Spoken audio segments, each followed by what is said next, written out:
혹시 주변의 사람을 믿었다가 실망한 적 있으신가요?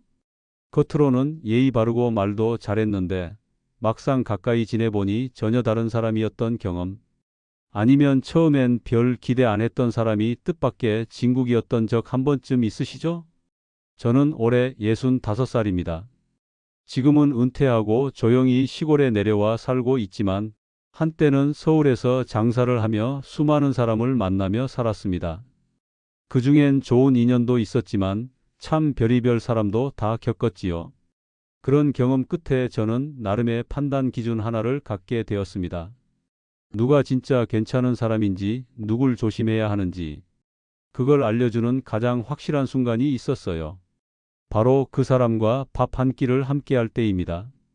말보다 진심이 먼저 드러나는 자리. 가면이 벗겨지고 인격이 수저 사이로 스며 나오는 순간. 그게 바로 식사 자리였죠. 이야기가 궁금하시다면 구독과 좋아요 한번 눌러주시고요. 지금부터 제가 직접 겪은 이야기, 그리고 팝상에서 드러나는 사람의 진짜 모습을 하나씩 풀어드릴게요. 혹시 오늘 저녁 누구와 식사하실 예정이라면 그 사람을 새롭게 보게 되실지도 모릅니다. 10여 년 전 제 식당에 자주 들르던 단골 손님 한 분이 있었습니다. 늘 단정한 옷차림에 세련된 말투를 쓰는 분이었습니다. 제 식당에 대한 칭찬도 아끼지 않아 참 믿음직스러워 보였습니다. 어느 날 그분이 제게 이런 말을 꺼냈습니다. 사장님, 혹시 저랑 같이 새로운 프로젝트를 진행해 보실 생각 있으세요? 사장님이라면 믿고 맡길 수 있을 것 같아서요. 순간 마음이 흔들렸습니다. 워낙 진지하고 예의 바르게 말하니 거절하기도 애매했습니다. 그래서 저는 천천히 얘기하고 일단 밥 한번 같이 먹읍시다라고 말했습니다. 그분은 흔쾌히 좋다고 했고 근처 소박한 식당으로 그를 데리고 갔습니다. 그런데 이상했습니다. 그 사람이 식사하는 모습이 너무 달랐습니다. 직원에게는 말을 툭툭 던졌고 물 한 잔도 자기 손으로 따르지 않았습니다. 국물을 한 숟가락 뜨더니 이게 왜 이렇게 싱거워? 하며 인상을 찌푸렸고 급기야 남은 음식을 직원 탓으로 돌렸습니다. 그 모습을 보고 저는 결심했습니다. 이 사람하고는 절대 함께 일하면 안 된다. 말로는 그럴듯했지만 식탁 앞에서의 모습이 오히려 그 사람의 본심을 보여줬습니다. 또 다른 일도 있습니다. 이웃 마을에 홀로 사시는 어르신 한 분이 계셨습니다. 하루는 손녀가 그 어르신 댁에 반찬을 갖다 드린다고 했습니다. 저도 마침 가는 길이라 같이 가자고 했고 어르신께서도 밥을 준비해 두셨다며 우리를 붙잡았습니다. 간단하게 먹고 가자는 밥상이었는데 저는 그날 손녀가 어찌나 예쁘게 행동하는지 감탄했습니다. 밥을 먹기 전 할머니, 이거 제가 덜어드릴게요. 하며 수저를 들었고 김치 하나를 먹으면서도 와, 이 김치 어떻게 이렇게 맛있게 담그셨어요? 하며 칭찬을 아끼지 않았습니다. 저는 그날 조용히 생각했습니다. 작은 밥상 위에 사람의 마음결이 담겨 있다는 걸 그날 처음 느꼈습니다. 저도 모르게 손녀가 더 사랑스럽게 느껴졌습니다. 사람을 알아간다는 것은 쉬운 일이 아닙니다. 겉모습으로도 말 몇 마디로도 심지어 수십 년을 함께 살아도 다 알 수 없는 것이 사람입니다. 그런데 그런 사람의 속내가 의외로 선명하게 드러나는 곳이 있습니다. 바로 밥상머리입니다. 밥을 먹는 자리에서는 가면을 오래 쓸 수 없기 때문입니다. 밥상에서 읽어내는 6가지 신호. 밥을 먹는다는 건 단순히 배를 채우는 일이 아닙니다. 한 사람의 생활 습관, 타인을 대하는 태도, 감정 조절 능력, 인격의 깊이까지도 자연스럽게 드러나는 장면입니다. 우리는 밥을 먹을 때 마음을 놓기 마련입니다. 그렇기 때문에 꾸며낸 말과 태도는 잠시뿐이고 진짜 성격은 밥상에서 저절로 나옵니다. 그래서 저는 사람을 제대로 알고 싶을 땐 먼저 그 사람과 밥 한 끼를 나눠보라고 말합니다. 그 짧은 식사 속에 생각보다 많은 것이 보이기 때문입니다. 그렇다면 밥상에서는 어떤 모습이 구체적으로 드러날까요? 본성은 편안할 때 튀어나옵니다. 같이 밥을 먹다 보면 자연스럽게 이런 상황을 보게 됩니다. 음식이 늦게 나오거나 생각보다 맛이 없거나 자리나 식기가 마음에 안 들 수도 있습니다. 이때 사람에 따라 반응이 다릅니다. 누군가는 천천히 먹자, 괜찮아 하고 웃으며 넘기지만 누군가는 불편한 감정을 그대로 드러냅니다. 직원에게 짜증을 내거나 함께 있는 사람 앞에서도 인상을 찌푸립니다. 밥상에서 인내심이 부족한 사람은 인생에서도 조급하게 굴고 관계에서도 불화를 일으키는 경우가 많습니다. 반대로 음식을 기다리며 대화를 이끌고 불편한 상황도 웃음으로 넘길 줄 아는 사람은 대부분 주변과 잘 어울리고 위기 상황에서도 중심을 잡을 줄 아는 사람입니다. 권력에 따라 태도가 달라지는 사람은 밥상에서 티가 납니다.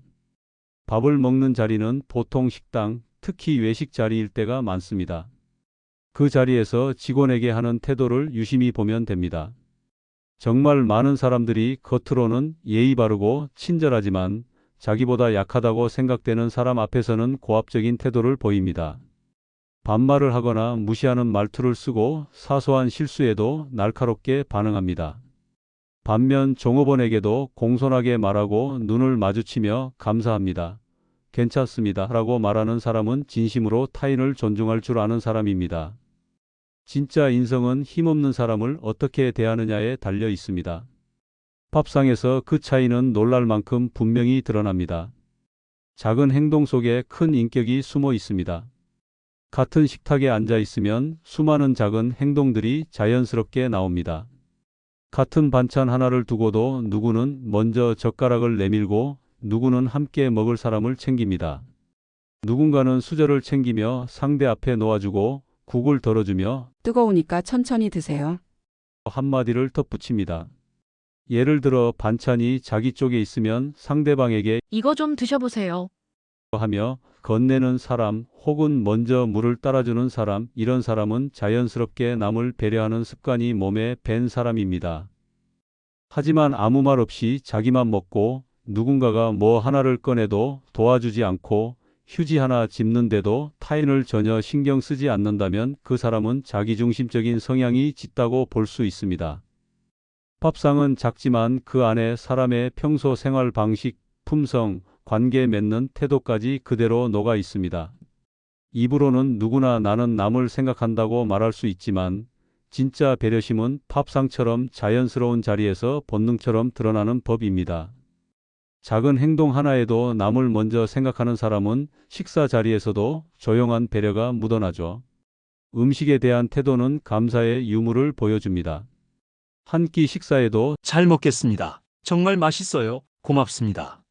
라는 말이 자연스럽게 나오는 사람이 있습니다. 그런 사람은 음식 자체보다 그 음식을 차려준 이의 정성에 먼저 고마움을 느낄 줄 아는 사람입니다.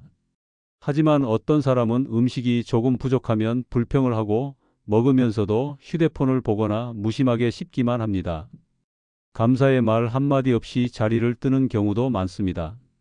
감사할 줄 모르는 사람은 관계에서도 그 감정을 표현하지 못합니다. 밥상은 그래서 중요한 시험대입니다. 그 사람이 평소의 감정을 어떻게 전달하는지를 바로 알 수 있습니다. 음식 취향을 넘어 대화하는 태도에 집중해야 합니다. 밥을 함께 먹는다는 것은 단순히 식사를 하는 행위가 아니라 마음을 나누는 시간입니다.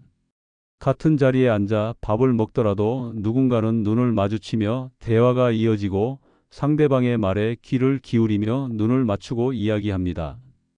반면에 누군가는 자기 이야기만 하고 상대의 말에는 건성으로 대답하거나 핸드폰만 만지작거립니다. 식사 시간은 단순한 식사 시간이 아니라 관계의 질을 보여주는 거울입니다. 대화를 통해 상대를 존중하고 관심을 표현할 줄 아는 사람은 가정에서도 사회에서도 관계를 따뜻하게 만듭니다. 밥을 먹는 방식은 결국 관계를 유지하는 방식과 닮아 있습니다. 식사 속도와 자세도 힌트가 됩니다. 어떤 사람은 식사 내내 말을 멈추지 않고 누군가는 말없이 꾸역꾸역 먹기만 합니다. 또 어떤 사람은 음식에 대해 감사함을 표현하지만 누군가는 불평부터 시작합니다. 어떤 사람은 천천히 즐기며 식사를 하고 어떤 사람은 급하게 먹고 자리를 팍 차고 일어납니다. 이러한 식사 태도에서 그 사람의 삶의 리듬, 정서적인 안정감, 공감 능력까지 읽히게 됩니다. 천천히 정성껏 함께 나누며 먹는 사람은 대체로 인생을 성실하게 살아가는 경우가 많습니다. 어떤 사람은 딱 한 번 밥을 먹어보고는 다시는 그 사람과 마주하고 싶지 않다는 생각이 듭니다. 반대로 누군가는 처음 만났음에도 함께 식사로 인해 마음이 편안해지고 다시 만나고 싶은 사람이 됩니다. 같이 밥을 먹는 것이 불편하다면 그 관계는 이미 한쪽이 일방적으로 감정 노동을 하고 있다는 신호일 수 있습니다. 관계란 결국 밥 한 끼를 같이 편하게 먹을 수 있느냐 없느냐에 달려 있는지도 모릅니다. 한 끼를 함께 한다는 건 그 사람의 삶의 결을 살짝 엿보는 일과도 같습니다. 단순한 식사 이상의 의미가 있지요. 그래서 저는 지금도 사람을 처음 만나면 이렇게 말합니다. 이야기는 천천히 하고 식사부터 함께 해요. 한 끼 식사만큼 사람의 본 모습이 드러나는 순간도 없으니까요. 그리고 그 밥상을 함께하며 느낀 인상은 대개 틀리지 않습니다. 그래서 누군가를 알고 싶다면 너무 많은 말을 듣거나 이력서를 보거나 평가를 내리기 전에 먼저 밥 한 끼를 함께 해 보시길 바랍니다. 사람의 진심은 말이 아니라 식탁에서 드러납니다. 젓가락 사이로 스며 나오는 그 작은 태도들이 말보다 더 많은 것을 말해줍니다. 가면 뒤에 진짜 모습 일상 속 관계 읽기. 사회생활을 하면서 우리가 마주하게 되는 다양한 사람들과 상황들 속에서 진정한 관계와 그렇지 않은 관계를 구별하는 일은 정말 중요합니다. 심리학자 로버트 그린의 책 인간 본성의 법칙에 따르면 우리는 모두 각자의 역할에 맞는 가면을 쓰고 살아갑니다. 사회적으로 보이고 싶은 모습 혹은 감추고 싶은 본질을 숨기기 위해 쓰는 가면들 말이죠. 하지만 특정한 상황이 되면 이런 가면이 벗겨지고 우리의 본 모습이 드러나는 순간들이 있습니다. 가장 흔한 예로 스트레스를 많이 받거나 자신의 콤플렉스가 자극받는 상황에서 사람들은 본능적으로 자신을 방어하려 합니다. 예를 들어 재정적 어려움이나 가족 문제에 대한 콤플렉스를 가지고 있는 사람이 비슷한 상황에 놓였을 때 감춰왔던 불안감이나 열등감이 갑작스럽게 폭발하며 예기치 못한 행동을 보이곤 합니다. 이런 순간들은 우리가 인간 본성의 단면을 관찰할 수 있는 흥미로운 기회가 되기도 합니다. 또 다른 예는 자신에게 아쉬운 것이 없는 상황에서의 행동입니다. 예를 들어 카페 직원, 아파트 경비원, 혹은 배달 기사님들을 대하는 태도를 보면 그 사람의 진정한 모습을 확인할 수 있습니다.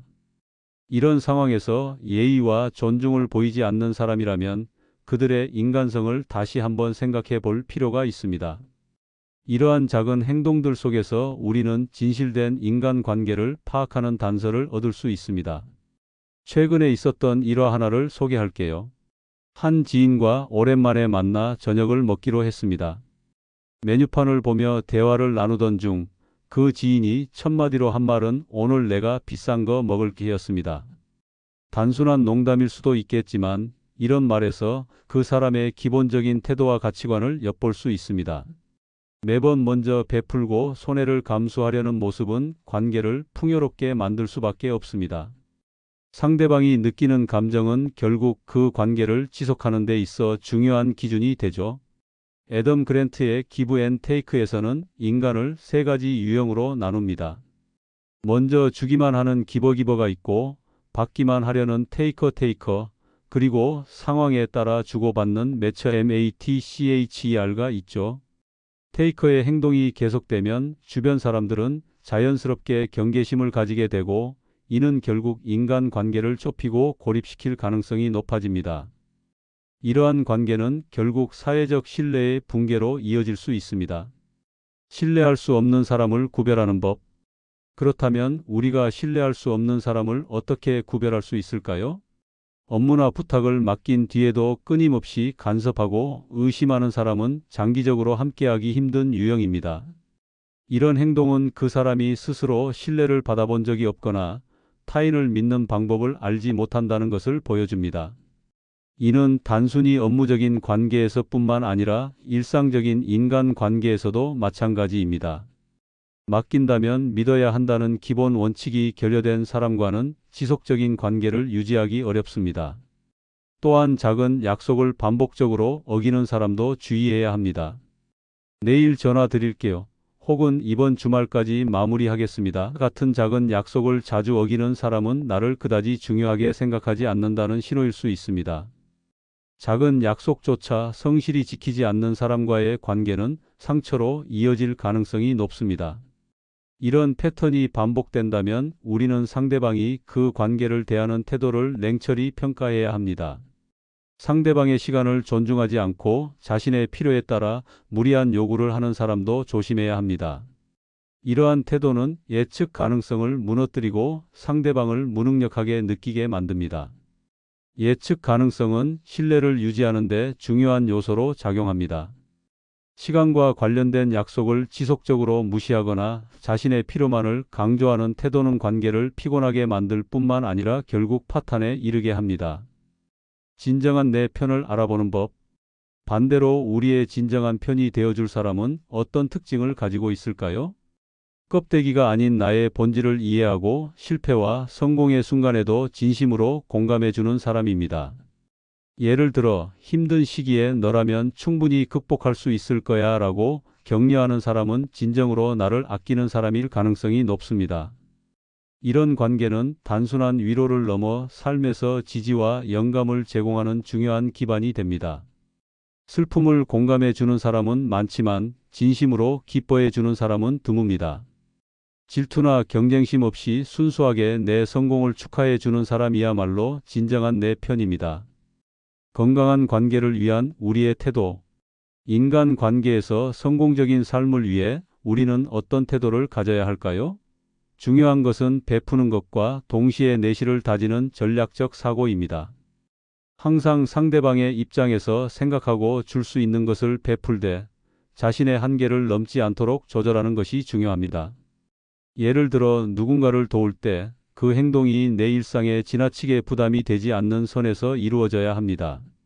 도울 수 있는 한계치를 스스로 정하는 것이 상대방과의 관계를 건강하게 유지하는 데 중요한 역할을 합니다.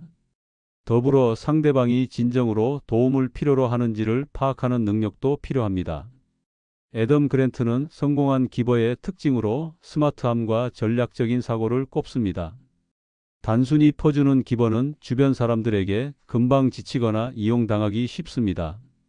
그러나 전략적인 기버는 자신이 베푸는 행위가 어떤 긍정적인 영향을 미칠지 계산하고 그것이 자신에게도 좋은 결과를 가져오도록 조율합니다. 진정한 인맥은 무조건 퍼주는 관계가 아니라 서로에게 긍정적인 영향을 주고받는 균형 잡힌 관계에서 나옵니다. 또한 진정한 내 편을 알아보는 데 중요한 기준은 기쁨과 슬픔을 함께 나눌 수 있는 사람인지 확인하는 것입니다. 슬픔의 순간에 진심으로 위로해 주는 사람은 많습니다. 하지만 기쁨의 순간에 진심으로 축하해 주는 사람은 드뭅니다. 질투나 비교 심리 없이 나의 성공을 기뻐해 주는 사람은 삶에서 가장 소중한 인연이 될 수 있습니다. 이처럼 인간관계는 우리의 삶에 깊은 영향을 미칩니다. 관계는 단순히 더 많은 사람을 만나는 것이 아니라 소수의 진정한 관계를 맺는 데서 진정한 가치를 발견할 수 있습니다. 또한 관계 속에서 나 자신을 더 잘 이해하고 성장할 기회를 얻을 수 있습니다. 건강한 관계는 단순히 스트레스를 줄이는 것을 넘어 삶의 질을 향상시키는 중요한 요소입니다. 인간관계의 본질은 단순히 주고받는 행위를 넘어 서로의 삶에 지속적으로 긍정적인 영향을 미치는 데 있습니다. 건강한 인간관계는 우리의 정서적 안정을 가져다 줄 뿐 아니라 목표를 향한 동기부여의 원천이 되기도 합니다. 예를 들어 좋은 친구나 동료와의 깊은 대화는 때로 우리가 직면한 어려움을 극복할 수 있는 새로운 시각을 제공합니다. 또한 이러한 관계는 우리가 더욱 생산적이고 창의적으로 삶을 살아가도록 도와줍니다. 한편 관계를 유지하는 데 있어 가장 중요한 것은 진정성입니다. 형식적인 태도나 허울뿐인 친절은 장기적으로 사람들 사이의 신뢰를 무너뜨릴 뿐입니다. 반대로 진심 어린 말과 행동은 관계의 기반을 다지고 서로를 깊이 이해하는 데 중요한 역할을 합니다. 때로는 솔직한 대화와 갈등 해결의 과정이 관계를 더 단단하게 만들기도 합니다. 오늘 이야기를 통해 여러분의 인간관계를 돌아볼 수 있는 시간이 되었길 바랍니다. 주변 사람들을 더 깊이 이해하고 건강한 관계를 구축하는데 이 글이 작은 도움이 되었으면 합니다. 이런 이야기가 좋으셨다면 구독과 좋아요로 응원해 주세요. 앞으로도 삶의 지혜가 담긴 따뜻한 이야기로 여러분을 찾아뵙겠습니다. 감사합니다.